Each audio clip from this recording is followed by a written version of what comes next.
Imaginez, vous êtes sur le point de parler en public, d'envoyer un message important, ou de prendre une grande décision. Mais au dernier moment, votre cœur s'emballe, votre respiration s'accélère, et une peur incontrôlable vous paralyse. Vous connaissez cette sensation ? Et si je vous disais que votre cerveau peut apprendre à désactiver cette peur comme on éteint un interrupteur ?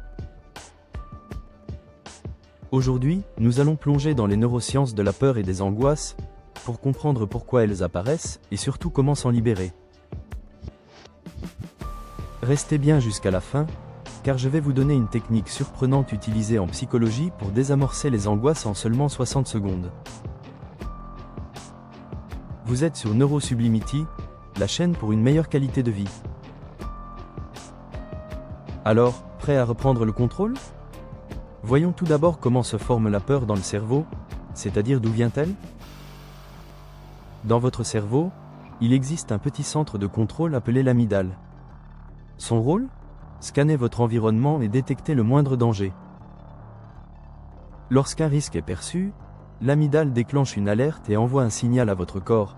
Attention, prépare-toi à fuir ou à te battre. Ce mécanisme est génial lorsqu'il s'agit d'éviter un vrai danger. Mais le problème, c'est que notre amygdale ne fait pas toujours la différence entre une menace réelle et une simple situation stressante. Par exemple, si vous avez déjà vécu une expérience négative, comme un échec ou une humiliation, votre cerveau peut enregistrer cette situation comme un danger potentiel. Résultat ? À chaque fois que vous êtes confronté à une situation similaire, l'amygdale relance l'alerte, même si cette fois, il n'y a aucun réel danger. Mais saviez-vous que votre cerveau peut apprendre à désactiver une peur comme on éteint un interrupteur ? Je vous l'explique juste après. Comment les peurs s'ancrent dans notre esprit ? Nos peurs ne viennent pas de nulle part. Elles sont souvent apprises et renforcées par notre propre expérience. Prenons un exemple célèbre en psychologie, l'expérience du petit Albert. Un enfant était exposé à un petit rat blanc, un animal qui ne lui faisait pas peur au départ. Mais à chaque fois qu'il le voyait, on faisait retentir un bruit effrayant. Résultat ? Il a fini par associer la vue du rat à la peur, et même à d'autres objets blancs. C'est ce qu'on appelle le conditionnement de la peur. Autrement dit, une émotion négative peut s'ancrer profondément dans notre cerveau si elle est répétée ou associée à un élément déclencheur. Ce phénomène explique pourquoi certaines personnes ont peur de l'échec, de l'abandon ou même du regard des autres. Ce n'est pas la situation elle-même qui est dangereuse, mais l'association négative qui s'est construite dans leur esprit. Dans un instant, je vais vous révéler une technique utilisée en thérapie cognitive pour reprogrammer votre cerveau face à la peur. Alors, comment peut-on se libérer des peurs et des angoisses ? Bonne nouvelle, ce que votre cerveau a appris, il peut aussi le désapprendre. Voici 3 exercices puissants pour reprendre le contrôle sur vos peurs. Exercice 1. Le recadrage cognitif, TCC, thérapie cognitive comportementale. Lorsqu'une peur surgit, notre cerveau a tendance à exagérer le danger. L'objectif du recadrage cognitif est de remplacer une pensée négative par une pensée plus réaliste.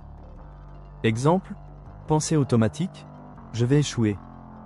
Pensée recadrée, j'ai déjà réussi plein de choses, pourquoi pas cette fois ? Plus vous entraînez votre cerveau à reformuler ses pensées, plus il intégrera cette nouvelle façon de voir les choses. Exercice 2. La respiration 4, 7, 8 pour calmer l'amygdale. Lorsque la peur nous envahit, notre respiration devient rapide et chaotique. Voici une technique ultra efficace pour reprendre le contrôle. Inspirez pendant 4 secondes, retenez votre souffle pendant 7 secondes, expirez lentement pendant 8 secondes. Cette technique active le système parasympathique, responsable de l'apaisement du corps, et réduit instantanément la production de cortisol, l'hormone du stress. Exercice 3.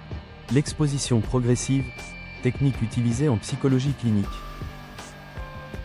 Affronter sa peur d'un coup peut être paralysant, mais y aller par petites étapes peut faire des miracles. Exemple, Si vous avez peur de parler en public, commencez par parler seul devant un miroir. Ensuite, testez avec un ami, puis devant un petit groupe, jusqu'à ce que l'expérience devienne naturelle.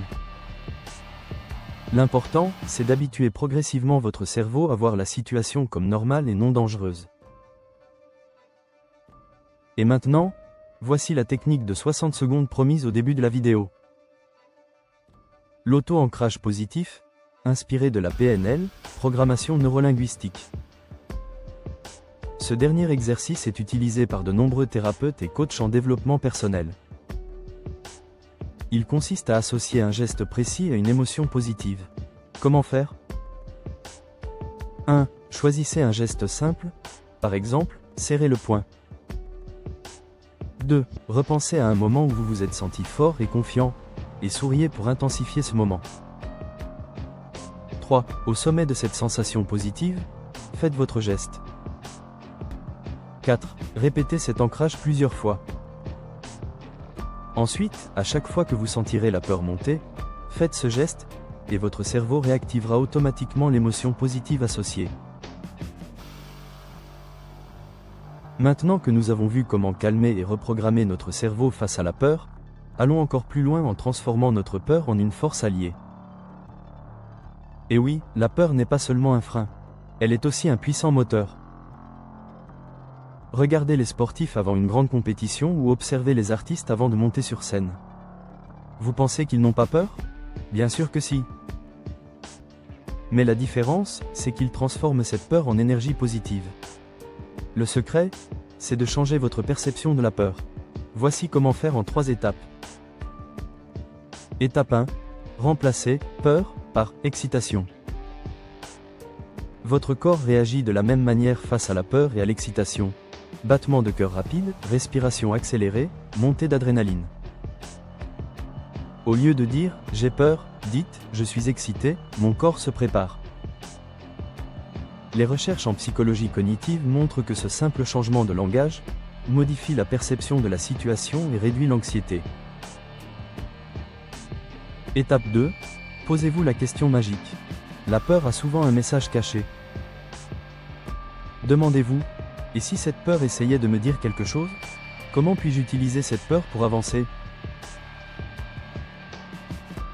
Parfois, la peur est simplement un signal qui vous pousse à vous préparer davantage ou à sortir de votre zone de confort. Étape 3.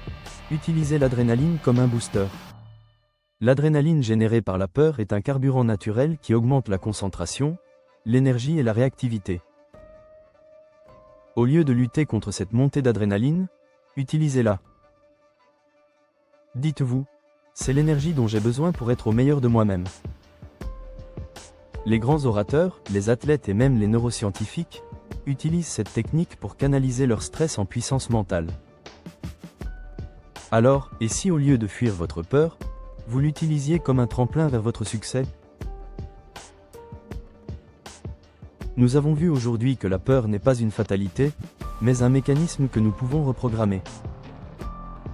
Grâce aux neurosciences et aux techniques que nous avons abordées, vous avez désormais des outils concrets pour reprendre le contrôle. Rappelez-vous, la peur est une illusion, seule votre action est réelle. Dites-moi en commentaire quelle peur vous souhaitez surmonter, et je vous répondrai avec des conseils personnalisés.